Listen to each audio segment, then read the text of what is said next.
What's up, everybody? Welcome to the Line Movement NFL show. We got a big, fat slate of games to get to today, so let's not spend a lot of time talking about who we are, what we're about, and this and that. We got sports to break down. We got football to break down. It's Sunday. This is what we do. Peter Overzet, Joe Holka, joining me, Dieter Kurtenbach, for what week is this? 3? So we've already had the overreactions, and now we're into market correction week 3. Joe Holka, how you feeling? How you doing? I'm feeling good, man. No Sleepy Joe today. Got my 8 hours in last night. Was already on stream for about 2 today, about 2 to go. So I'm feeling good, man. This week, from a DFS perspective, seems straightforward. So it's probably going to be a complete bloodbath. So I got to get some action out there on the betting side as well. So hopefully you guys can help me out. Just letting everybody know that internet shaming does work. I made fun of Joe for being sleepy last week. Now he is fully rested. I'm bringing health to people around the world. Peter Overzet, how you feeling? What kind of deposits we getting this weekend? You know what? I haven't been having a deposit of late. You know, I am the showdown thought leader now. So I will never cash out, though. I will never be the withdraw king. The money will stay in my account for me to use. But yeah, I'm excited about this slate. Up at 5 a.m., hand building lineups, you know, just getting my hands in the dirt. We're ready to go. We're ready to spit out some fire takes today. Get the hard hat on. We're building some lineups. Let's start with a very peculiar, a very strange game, one that I personally don't have a read on, so I'm going to need all the help I can get here. It is the Las Vegas Raiders at the New England Patriots. Patriots 6.5-point favorites in most of the places that we're seeing across the board. 47-point total. Let's start with you, Peter Overzet. Are we buying into what former Carolina quarterback Cam Newton is doing in New England? Are we buying anything that the Raiders have done through 2 weeks? This was one of the lines that jumped out to me at the beginning of the week of feeling a little bit off. I feel like the Raiders are overvalued because of these first 2 weeks. They get the Panthers in week 1, who are awful. And then they have that big home win in their debut stadium there versus the Saints, but they were without Michael Thomas. I think the Saints are still figuring things out. Now they go on the road to New England here. I think it's a really bad spot for them. I like the Patriots with the points, and I think they're going to struggle. Also, Darren Waller and Josh Jacobs, they were off the injury report later in the week. Jacobs dealing with a hip flexor, Darren Waller dealing with a knee thing. Those are their 2 best players too. So even if they're not quite 100%, I think that also takes some of the shine off the Raiders. As I said at the beginning of the season, the 6 weeks that we're going to get of Josh Jacobs are going to be spectacular because John Gruden is just going to run that poor kid into the ground. That's what he does. That is his thing. It is his kink. So we've already reached this point. RIP to Josh Jacobs' long-term prognostications. Joe Holka, how are you feeling about this one from the DFS perspective? Are you playing anybody in this game? Yeah, the only thing that I've really been kind of looking at so far is Cam to N'Keal Harry in terms of stacks. Like N'Keal Harry's at 4,200 on DraftKings, which just seems way too cheap for a guy that's run a route on 65 of Cam Newton's 69 dropbacks. So that gets a target share of 28.5%, which is, I mean, for a guy at that price, we don't see that very often. So I think it's a pretty easy one-way stack here. Outside of that, I don't think there's a ton to love in this game. I think that the under is actually pretty interesting. What's the line you've seen so far this morning? Have we seen any movement on that? Because earlier this week, I remember kind of talking about the under.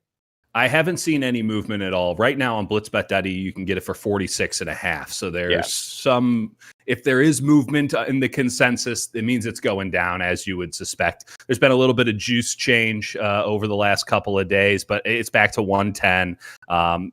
Bit of juice change on DraftKings right now for the Patriots. I keep wanting to call them the Panthers. This is damn Cam Newton etched into my brain. It's a quarterback league. A little bit of juice change on the 6.5 for New England and Bill Belichick's New England Patriots, but it doesn't seem like stuff is going to move, despite the fact that you have almost 2/3 of the spread bets going for New England.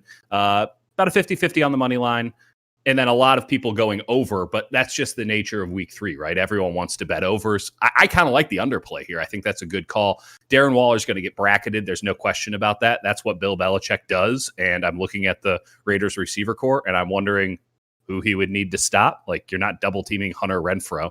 I don't think there's really any value in the Raiders receiving core other than Darren Waller. So he's going to get the double team. And then it's just what Jacobs can do. And if he's all busted up, because he's Josh Jacobs and he plays for John Gruden, I just have a hard time seeing Derek Carr exploiting anything on that side. So I think the under is probably the best play. Pete, are you with us? Are we 3 men for an over here or an under? Yeah, I think both of these teams are going to want to run the ball. James White is out this week too. He's a guy that allows the Patriots to go a little bit more up tempo. I think we're going to see a lot more Rex Burkhead, a lot more ground game, and of course Cam Newton around the goal line. All right, let's go to a game that's going to actually be pretty good and has a chance to hit the over. One that I've been looking forward to all week. We got the Rams and the Buffalo Bills, the high-flying Buffalo Bills. We have to start with Joe Holka. Would you like to take any sort of a victory lap about your boy, Josh Allen? Man, I'm gonna be a little tired after these victory laps. I think every show I go on, they're like, Josh Allen victory lap, Joe. I don't know. He's good at football. He throws the ball deep. He runs. Mm-hmm. I think it's pretty much everything we want from a fantasy perspective each and every week. I think you can go to him. You can go to Diggs. I think they'll be lower owned again. I guess the thing that I'm still not sure about, so I'm gonna need to bring Pete in here because I don't really understand these plays sometimes. But everyone wants to play the Singletary kid at running back. It's a little bit outside of my range, but Pete, why do people want to play Singletary, man? I don't understand. Well, I mean, it's obvious. It's just this has been a two-person backfield with the rookie Zach Moss. Zach Moss is out this week, so some additional touches are opening up. And Singletary has looked pretty shifty. He has that kind of agility that allows him to break tackles in the open field. So if you add the goal line carries to that in an offense that's going to score a lot of points, I see the appeal. The nice thing about Devin Singletary is I think on other weeks he would become mega chalk. But because we have Miles Sanders, because we have Jonathan Taylor, people like the running backs in that Dallas-Seattle game, he's going to settle in, or I think, around 10 to 15%. So I actually think Devin Singletary is a really solid play. I have no rebuttal. How are you feeling about the total in this game? Set at 40. Oh, yeah, no, it's fantastic. It's fantastic. I mean, who would be the other guy behind? Who is behind Moss on the depth chart? Who would be the guy who would theoretically move up? TJ Yeldon, who's awful. Can't wait till he scores. It's going to be so great. Okay, got it. Okay. 46.5 point total. How do we feel about that? It feels like Buffalo could take advantage. I mean, both of these offenses have been really good this year. I guess we're getting some credit for defensive tackles in this game. Pretty even splits on the betting. Like, I don't know. This feels like an overplay, but I haven't thought about it too hard. You guys think about this much harder than I do. Pete, what are you thinking?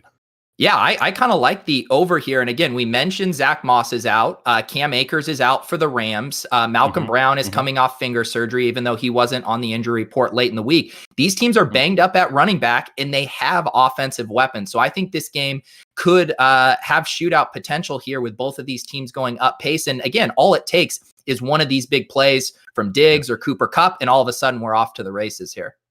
Joe, how do you feel about Daryl Henderson, the Rams running back? They obviously have three guys that are capable of handling it, but as Pete just alluded to, I mean, two of them are out, or one of them is going to be very limited. In theory, I would venture to say that you're going to need a finger, as to run a ball. Guys are going to throw their helmets directly at your hand. Doesn't seem like a good formula for success. Daryl Henderson, is he a good DFS play this week? So I've got these guys projected for like very close to the same amount of points. So normally when that happens, it's kind of a stay away for me. For DFS, I think a couple of props actually are interesting in this one. So Pete, if you're on Devin Singletary, what would you say that his prop should be in the receiving game? He's at 24.5 right now. I think that's a pretty easy under.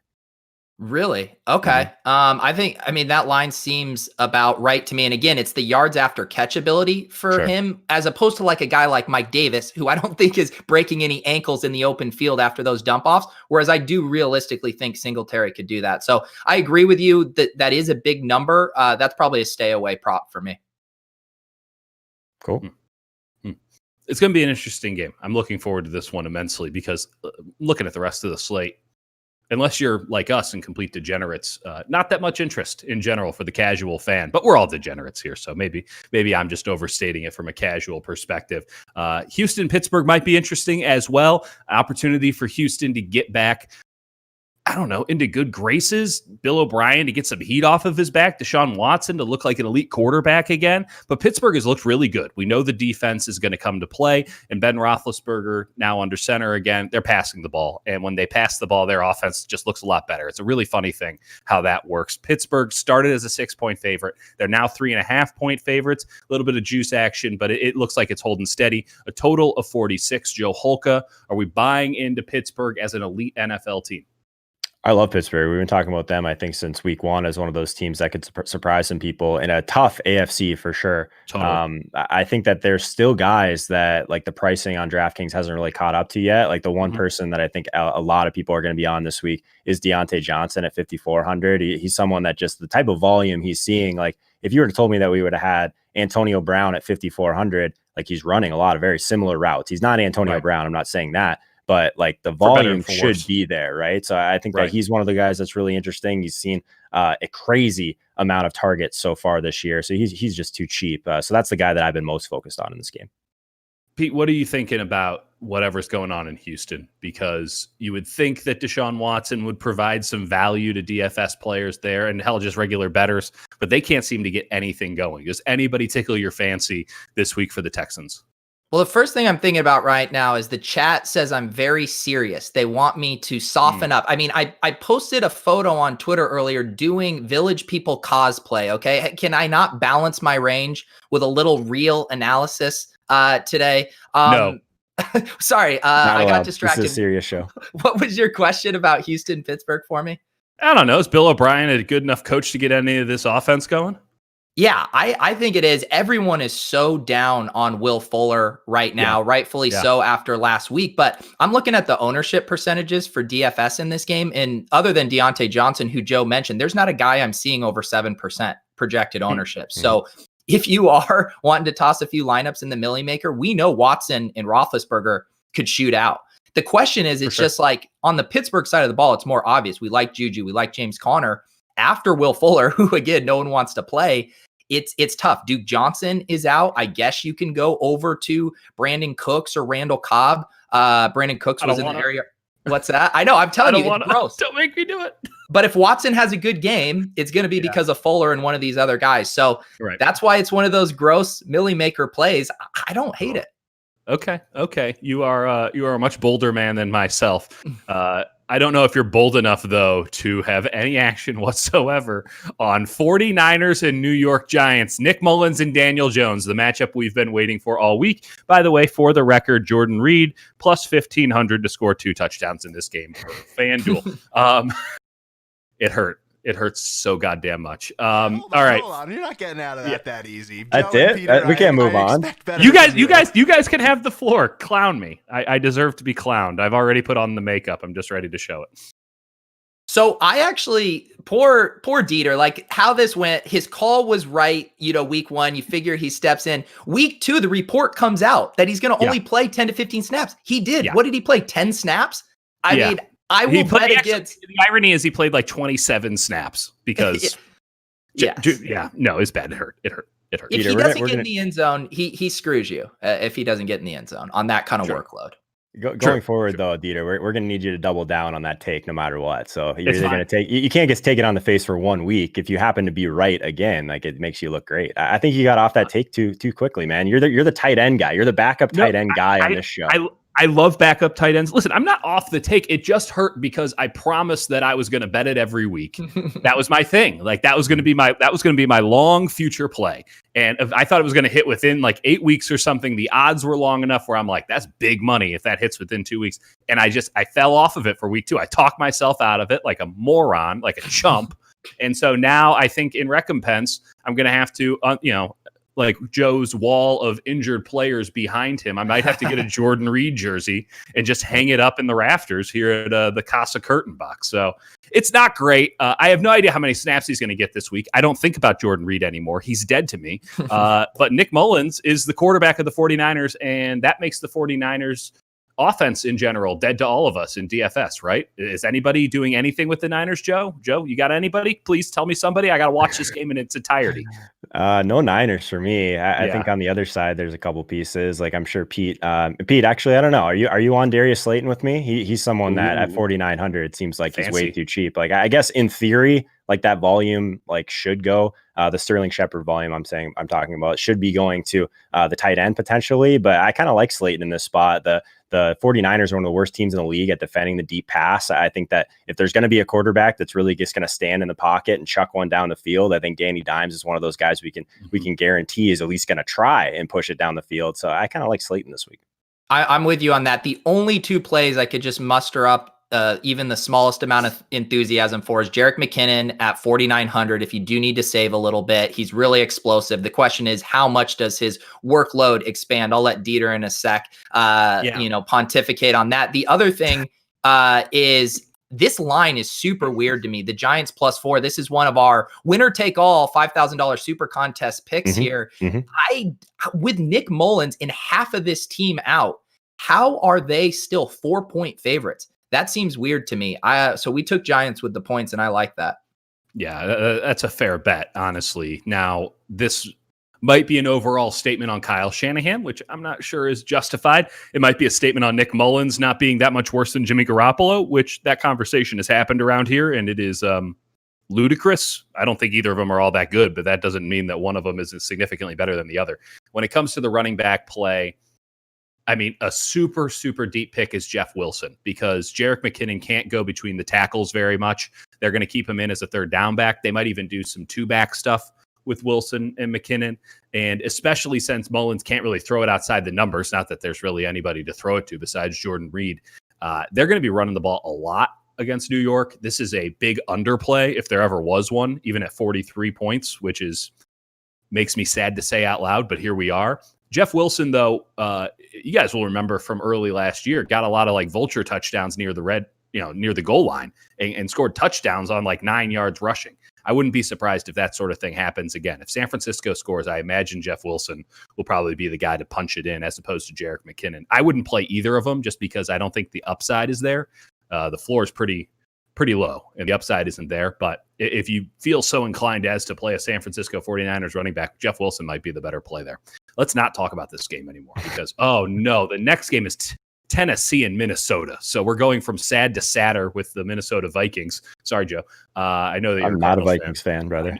I know, but you have to live in. He's the anti-homer. I was calling him out on this last week. He's like, Dalvin Cook is dead to me. Those people, yeah. That's factual. How does your girlfriend feel about your Vikings hate? Yeah, my girlfriend's probably not too happy about it, but she's not too happy about a lot of things some days. So not too worried about it. She has Kirk Cousins as her quarterback. I've just watched so much of this team over the last couple of years that I just know that it's just not fun for fantasy overall. I mean, I guess there's one thing, and Leone was talking about this in our chat, Peter, that like there's not really much more of a condensed target share or offense in general versus like any other team in the league. Like we know Thielen's going to touch the ball. We know that Cook is going to get his touches. And if you want to ride on that in a game that is going to be extremely low owned, I think it makes sense from that perspective, but it's kind of a gross game overall. It's a super gross game. Is it a gross game? It's the third highest over-under on the main slate. It has an over-under of 50.5. I mean, either we're wrong or the books are wrong. I think, well, it's usually how it goes there, Pete. It's 49.5 is aggressive for Kirk Cousins. I don't like Tennessee's defense very much, but like they should be able to handle Kirk Cousins right now. You look at it and you say, get right spot, Minnesota. This game started as a pick 'em, so that still says the books are in on Minnesota. It goes to Tennessee 3-point favorites in this one.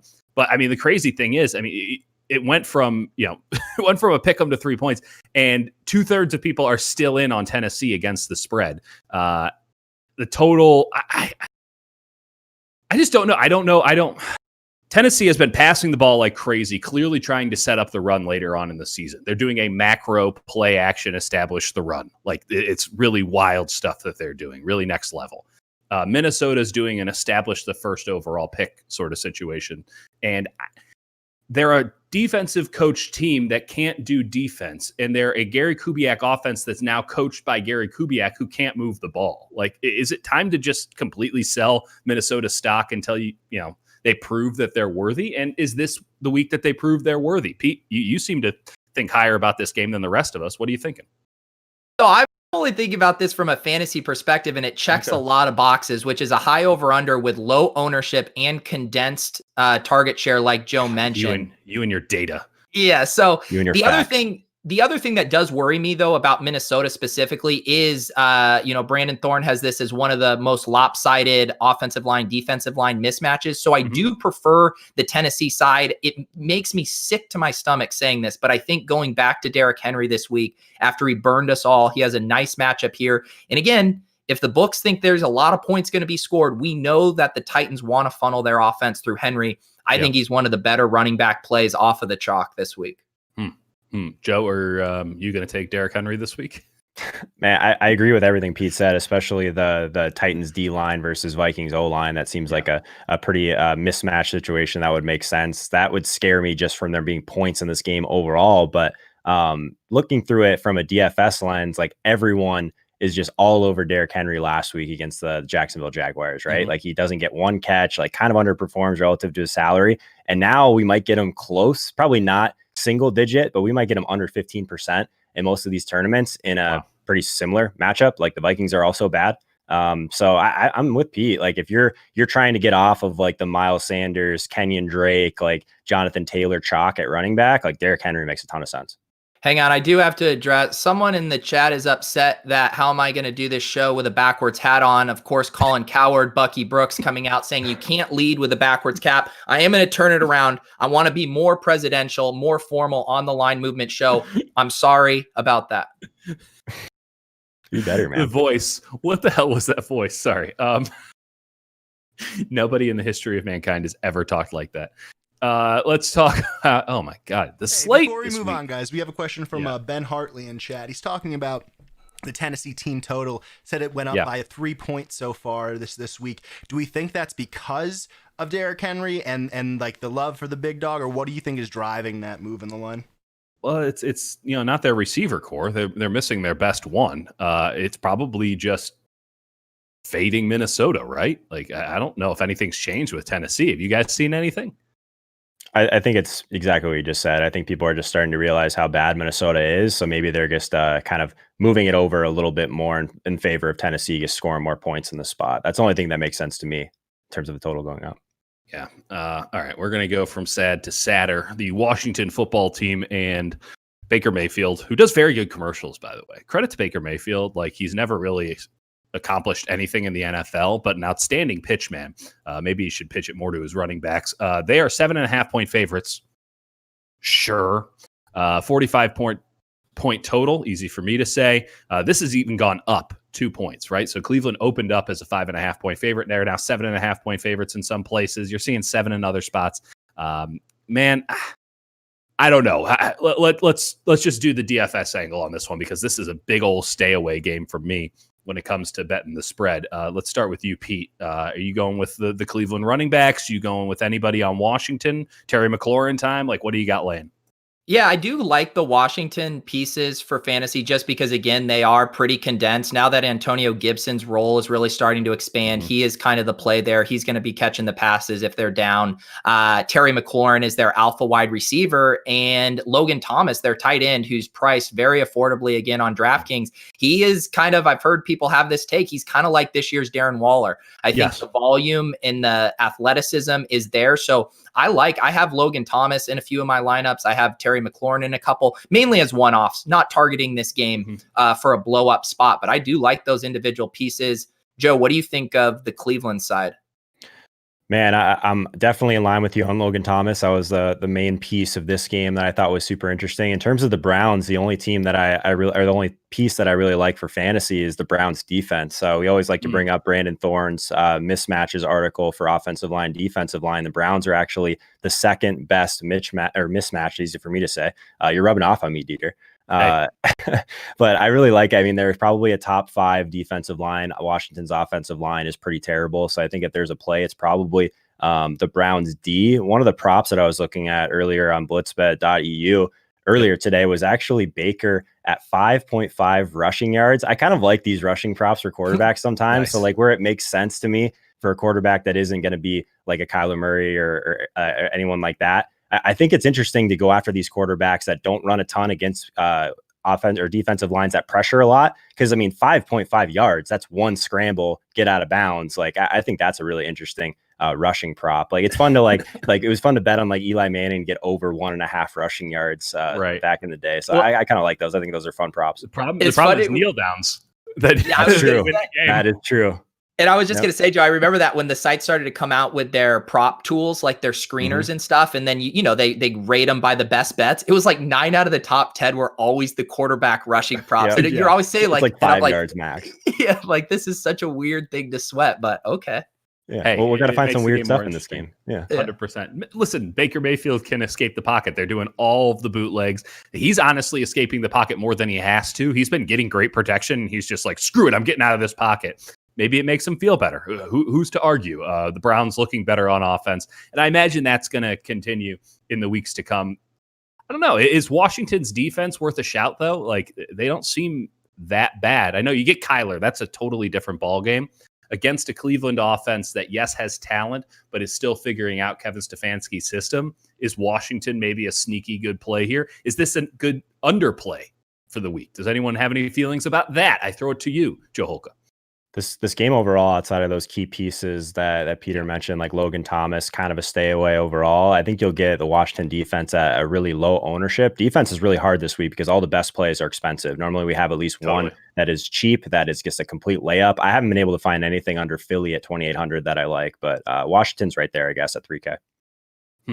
Yeah, someone in the chat asking about Chubb, obviously coming off that monster game on Thursday Night Football. I mean, the thing you have to be careful with Chubb is he's dominating the rushing workload, but Kareem Hunt is the guy catching those passes. So when you lose that touchdown efficiency, what you're looking at is Derrick Henry last week. So obviously Chubb has the ceiling, but the floor is low if they are down in the game. So that makes him a good tournament play, but I think you got to have realistic expectations on what Chubb is in this offense. What can you get Logan Thomas at as a quarterback right now? That's what I'm unfortunately, by the end of this game. If he had quarterback eligibility on DraftKings at 3,700, that could be interesting. I have a really nice prop for you guys for Logan Thomas. Last week, we gave Joe, Sleepy Joe, that is, we gave him the break because we didn't want him to do a prop coming back from the wedding. We didn't think it would be a level playing field, so we took the week off. Good news, you guys are all tied at 0 wins after week 1, so that's really good anyway. So we're starting fresh in week 3 here. Yeah. Logan Thomas, over 38.5 receiving yards or under 38.5 receiving yards? Under for me. Give me the over. Over. On principle, right? I don't want to be short on Logan Thomas. I love Logan Thomas. I don't think he's a big yardage guy. You're officially short. Joe Holka, Sleepy Joe Holka short on Logan Thomas. There's the headline. Tweet it out. It really sucks that you said that he's a terrible football player, should get out of the league, and that quarterback was his best position. I said all those words. I hate this guy that's on like 80% of my teams right now. It's terrible. Well, if he's on 80% of your teams, you better damn well hope the over is hitting. I mean, he's 3,700, Pete. Like, I don't need much from this guy. We need a ceiling. You need a Jordan Reed-esque performance is what you need. Yeah, I'm the stat line I'm looking for is like 4 catches for about 32 yards and 4 touchdowns. Is that okay with you? He's trying to thread the needle on a monster DFS day and hitting this prop. I mean, you're sick. Oh. Yeah, this is masochism. That middle, baby. You're gonna hit both. What are you? I'm hedging DFS with props. A radical centrist. Yeah. If my DFS teams suck, at least I'll be good in the props market. That's what I do here. All right. Cincinnati and Philadelphia. These games are just sad, man. Joe Burrow. Everyone loves Joe Burrow. I get it.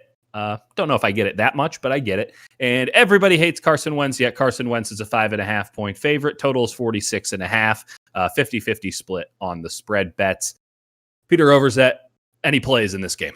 Yeah, lots of plays on this game. Miles Sanders is going to be the mega chalk, especially on DraftKings at 6,000. Just a really good play. Also, one of the better defensive plays, like Joe mentioned, the Eagles at 2,800. So you can correlate those two. That said, I think there's some nice leverage potential here if you want to play the passing game without Alshon, without Jalen Reagor. They're more condensed here. Djax looks like he's due for a big game with the kind of targets he's getting. And then the tight ends, Ertz and Goddard, are also in play. So if you don't play Miles Sanders in a lineup, I kind of like the idea of playing a little bit more of the shootout angle. You can bring it back with AJ Green or Tyler Boyd. And I think there's a lot of potential in this game for some interesting blow-up spots.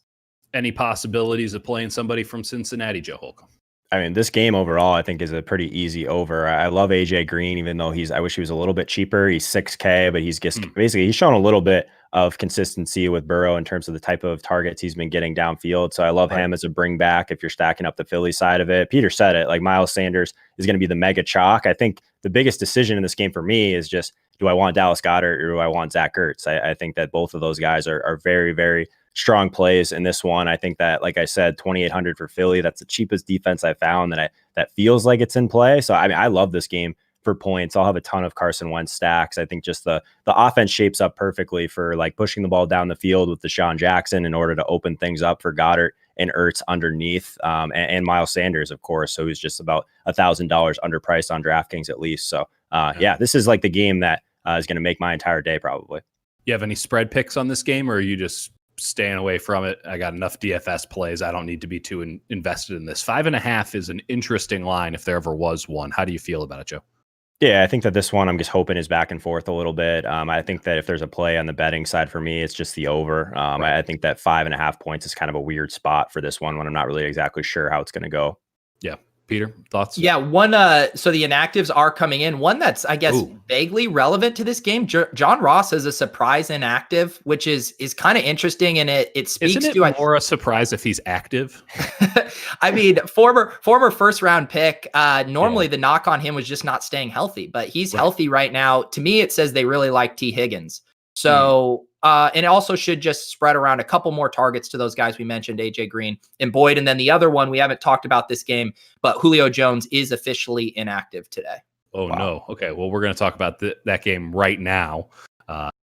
24% of spread bets have gone for the Chicago Bears, who are 2.5-point dogs on the road in Atlanta. 47-point total, now 46, seeing some movement. Stuff is happening out there. Julio is out and people are dropping the lines. 2.5 points. Listen, Atlanta can put up points, sure. I don't think they've played a defense quite like Chicago's. I don't think Chicago's defense is anything like it was, a couple of years ago, but it's still pretty darn good. I don't know. I feel like this is a nice dog play. You're getting 2.5. Mitch Trubisky might be good. He might not find out if he's good or not for a couple more weeks because Atlanta's defense sure as hell ain't going to stop him. I don't know. I'm in on the Bears. Anyone with me? Who's coming with me? Anybody? Bueller? Okay, nobody's coming with me. Joe, tell me about your DFS plays while I be sad. Yeah.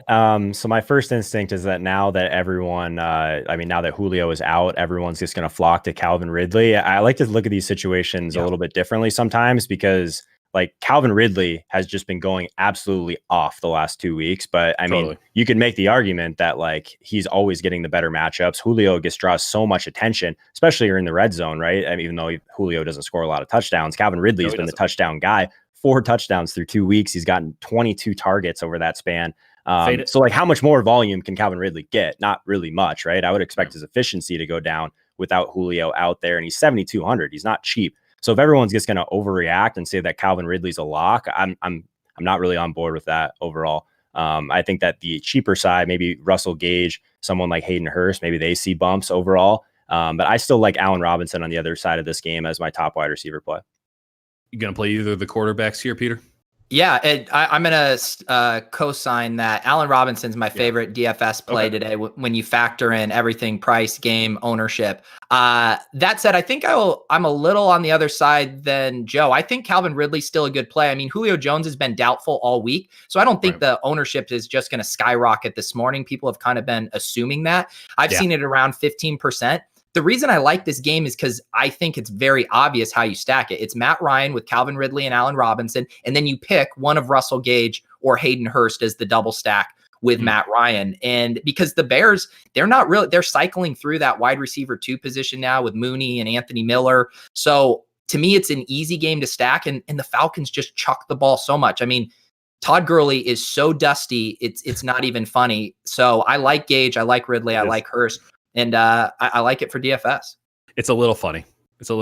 Because I could have told you this years ago. Talk to me about this spread. People believe in Atlanta.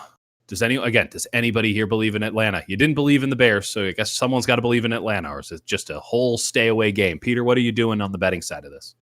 Yeah, I kind of like the over in this game. I think people are down on the Bears as far as having shootout potential just because how they've played the first 2 games this year. They've been pretty slow paced trying to run the ball, but Atlanta paces everybody up. And now they're at home. They should get an early lead. And I think they're going to force Chicago to kind of play a different style. And historically, we have seen Mitch Trubisky have these like pants on fire type games when they're losing. I'm excited for it. I'm excited to be a truther about Mitch Trubisky. And Joe Holka, I'll give you the final word on this game, which I don't know if it deserves a final word, but we're giving it to you anyway. Yeah, I mean, taking final word for me is just the quote that Peter just gave us. Todd Gurley is so dusty, it's not even funny. That's going out on Twitter as we speak. That's pretty much all I got. I'm not betting this game probably. Okay, good call. Todd Gurley, 3 touchdowns confirmed. Yeah, it's right. happening after that. Yeah, quote. problem is he'll have under 38 yards, like Thomas. Okay, the Jets are horrendous. These games just keep getting sadder. The Jets are horrendous. I don't think Indianapolis is all that good, but they have to play a football game, and somebody has to win. And this game started as a touchdown for a touchdown spread for the Colts. It has now moved to 12.5 in some places. It is expected to be a bloodbath, a total of 43.5. Nobody should bet this game on principle. Does anyone want to play anybody in DFS besides Jonathan Taylor? Anybody? Joe Holka?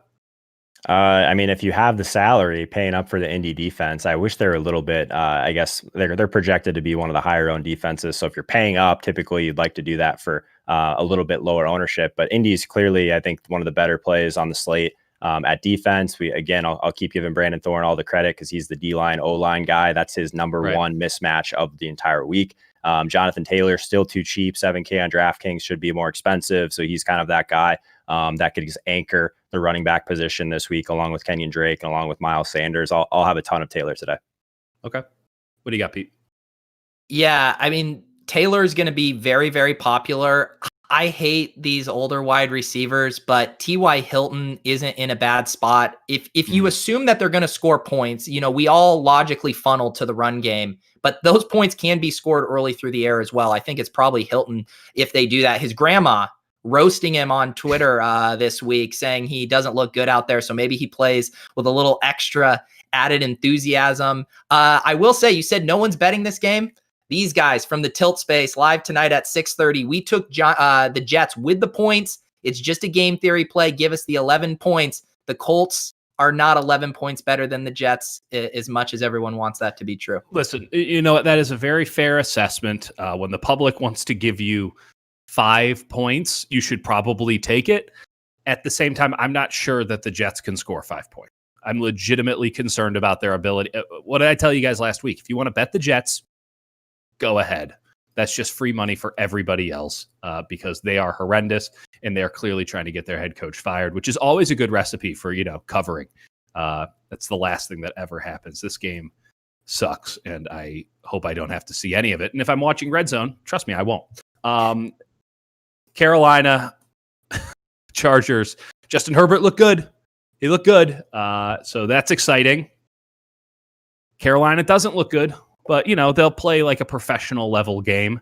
What's the spread on this one? 6.5 for the Chargers at home. SoFi Stadium, total of 43.5. Seen 44, dropped down from 44. Okay, so 43.5. I don't know. Anyone have any feelings about the Chargers in general? Start with you, Peter Overzet. Do you got any thoughts on the LA Chargers? I'm excited about the Chargers. I was worried when the Anthony Lynn was like, oh yeah, if Tyrod's healthy, he's our starter. It's like Herbert really kickstarted that offense last week. Eckler got going. Keenan and Hunter Henry are both seeing a lot of targets. And now they get the defense. I think we're like 1 week away from the flow chart funnel thing really, coming into focus. I'll give you a sneak peek. The Panthers are the flow chart. They are the funnel. They are the team you want to play against. I think all of the Chargers are in play. Eckler and Kelly. I think Hunter Henry's in play. I think Keenan Allen's in play. And then you can bring it back with Mike Davis or DJ Moore, even Curtis Samuel, if you're excited about him maybe getting some carries. I kind of like this game. Okay. Joe Holka, are you along the same lines? Pete, we're 2 in line right now, man. This is the onslaught game, I think, at low ownership. Like, I love Keenan Allen. I love Hunter Henry, like you mentioned. I think there's a ton of plays on the Chargers side. Obviously, there's a couple underpriced assets on the Carolina side. So I think that's super interesting. But I didn't hear the rest of what you said because I was actually really preoccupied. Sam Darnold on blitzbet.eu right now, minus 250 to score a half of a touchdown. So if he throws one touchdown today, you get that at minus 250. So I'm going to have to parlay that with our winner take all bet, especially because of Dieter's reaction that we're on the Jets today. So Sam Darnold, if he throws one touchdown, I guess collect all the money. What game are we talking about? Chargers? Yeah, I think it's good for. I think it's 250. I think it's that good great for of a fantasy. line. Yeah, well, I mean, lock of the century from Joe Holka, noted Logan Thomas hater. Yeah. But Sam Darnold will throw 1 touchdown today. Yeah. All right, we're not going to talk about Carolina and the Chargers anymore. The Chargers are a much better team, and I think Peter Overzet laid it out perfectly. Carolina is the flow chart; they are the funnel. Very avant-garde, very interesting stuff there. This is getting. We've reached new levels. I didn't expect it to take this long, but we finally reached the next level. Arizona, Joe Holka's Arizona versus the Detroit Lions. A lot of love for the Cardinals, man. A lot of love. 3/4 of the bets, spread bets, are on the Arizona Cardinals to cover 5.5, 5 in some places. This feels like a fade opportunity for me. I'm sorry to say it, Joe, but it feels super fadey. I think I'm in on Detroit. So we're going to start with Peter Overzet. So how are you feeling about this game from the betting perspective? And then hit me with your DFS plays. Yeah, I mean, the over-under is really high. I'm with you. This game feels kind of like a trap. Unlike the Dallas-Seattle game where there's some unique ways to play it, it's just harder to be creative in this game, especially on the Arizona side. I mean, Nuke, Drake, and Kyler are all going to be super popular. If you want to get gross with Isabella or Dan Arnold, I guess. But I don't know what I'm telling you. These are the only other options if you want to get creative in this game. I'm leaning on a fade. I did build a lineup that had Stafford, Hawkinson, Marvin Jones with Drake on the bring back. I think you can eat a little chalk there and just assume that Kyler and Nuke kind of get cucked at the goal line by Kenyon Drake. I've been wanting to say the word cucked on this show. We finally got there. Joe, are you messing around? It's a cuck alert. Are you messing around with the Lions at all?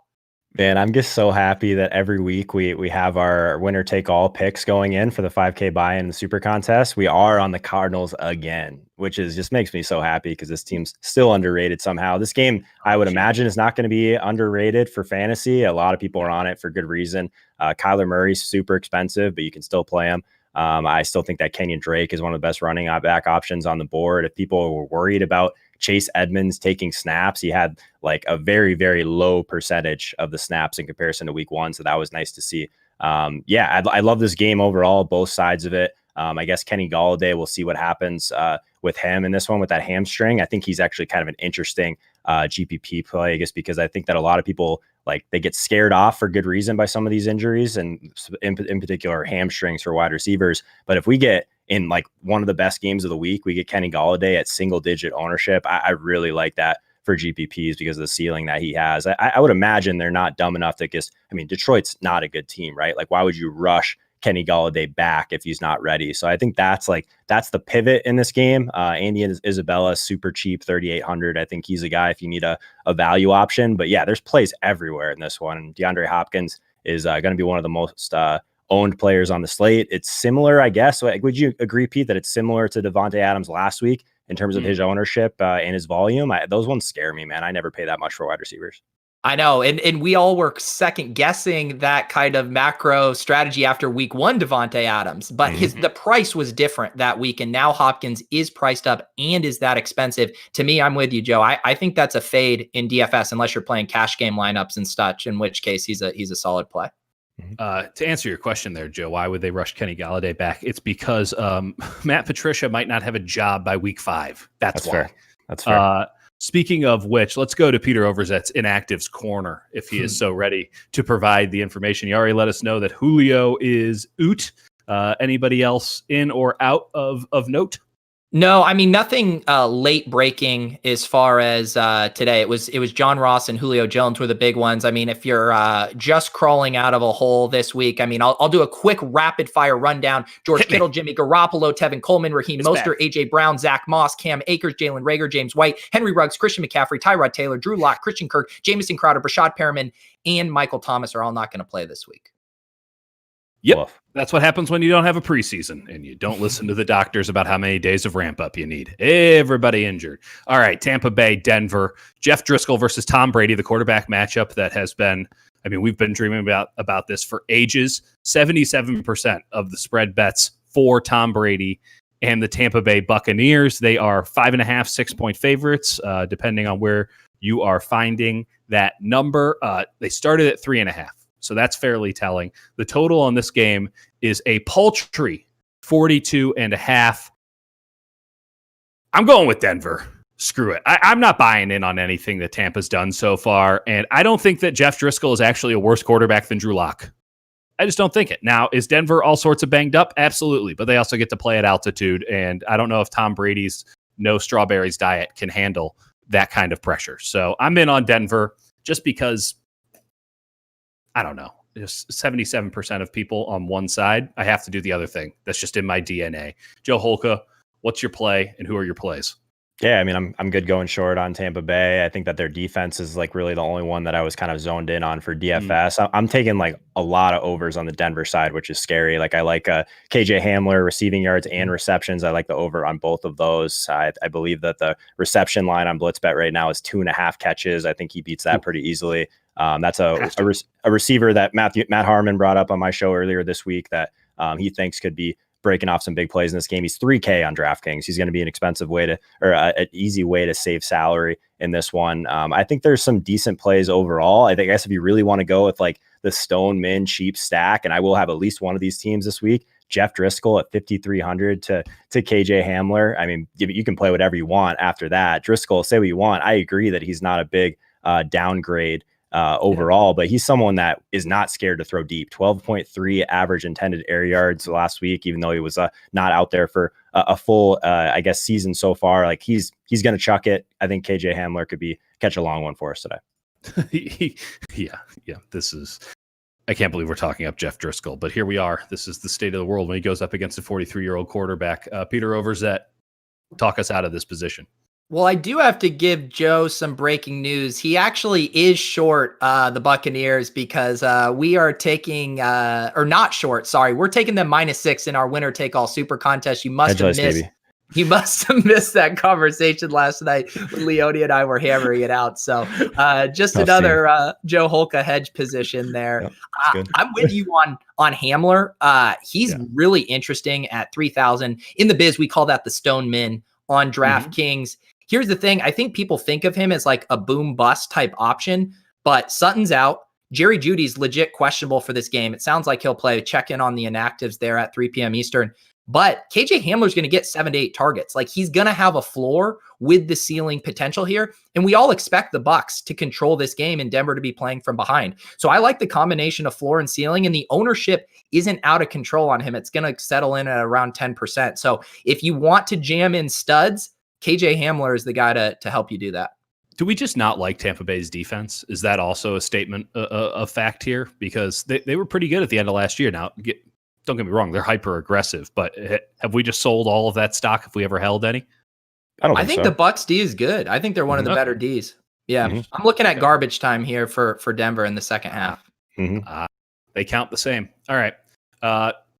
There's going to be a lot of touchdowns in this next game. Dallas and Seattle, neither team can play a lick of defense. I'm selling both of the defense. Seattle's 5.5 point favorites. The total on this one is 56.5. It's like a Big 12 game.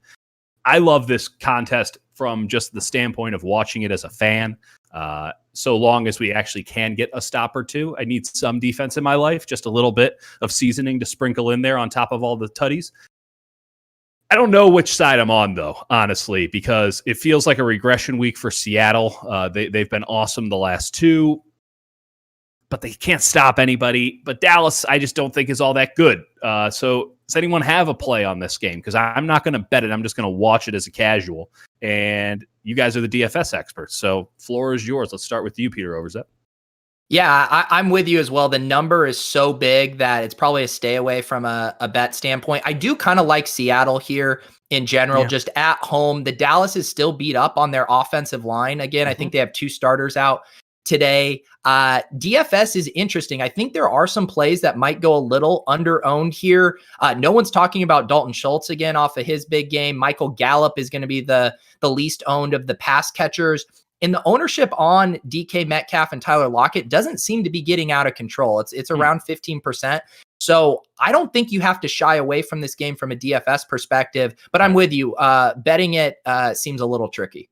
Well, you say that Dallas is beat up on the offensive line, but who on the Seattle defensive line is actually going to get to the damn quarterback? I mean, it's it's one thing to be beat up on one end, but if no one's going to take advantage, it just doesn't seem to matter all that much. So, Holka, who do you have? Who are you playing in this game? A lot of points on the board. I imagine you got somebody somewhere. Yeah, I mean, just play everyone. I think that's the answer. I know I'm kind of with Pete. I think there's this is going to be a very, very popular game for DFS, but there's so many different directions you can go with it. I think it's still very viable for sure. There's a ton of different ways you can stack Russell Wilson. I think one of the things that I probably made a mistake on last week is just taking Chris Carson out of my Russell Wilson stacks, because this guy has been so active in the passing game. It's something that we didn't really see from him typically. So I'm hammering all the Chris Carson overs right now. It's 2.5 receptions at -149. Receiving yards is at about 20 and a half yards. So I like both the overs on Chris Carson. I think that he makes a really nice leverage play on lineups that don't stack up this game as well. Because if everything just goes completely poorly and we're on the tilt space in a couple hours, Pete, and this game ends up 13-6 at half, like Chris Carson's probably the one that slowed the game down a little bit. Kind of the Pete Carroll, I guess, type of offense. Maybe that comes back for 1 week and everyone's really unhappy. I don't know. I think Chris Carson's a pretty solid leverage play. All the other guys that Peter mentioned are really solid, though. Stop Russ from cooking. Right now, 78% of the bets are on the over at 56.5. Wow. So on principle, I might have to just take the under and then be sad as I watch what should be at least an entertaining game, if not a well-played one. Also, 77% of the money line bets are on Seattle, despite the fact that they're favorites.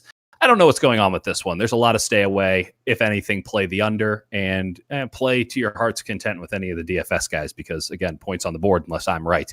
Final game. Well, no, let's dive into the Sunday Night Football game real fast. I know it doesn't have much to do with what we're doing, but Aaron Rodgers, Drew Brees. Is Drew Brees cooked? Is he just like straight cooked? Because he might be straight cooked. And I know that Michael Thomas isn't there, but I'd like to reiterate, he might be straight cooked. He's a 3.5-point favorite at home. I don't think they have fans there, so not really sure what the home field advantage is. Green Bay's been playing really well, albeit against bad teams, but like really well. I don't understand what's happening here. And Joe Holka, I need you to explain to me how Drew Brees isn't cooked, because if he's cooked, this line makes no damn sense. Yeah, this was a fun game for us to break down. We're doing a breakdown of all the island games before Thursday Night Football now. Me, myself, Peter, and then Matt LaMarca. Matt LaMarca made a really good argument for Traquan Smith this coming week. He's only 4,200. So I think he's the play that stands out to me overall. But Peter's the showdown guy on this podcast right now. So who are the plays, man? Let us know. Yeah, showdown, baby.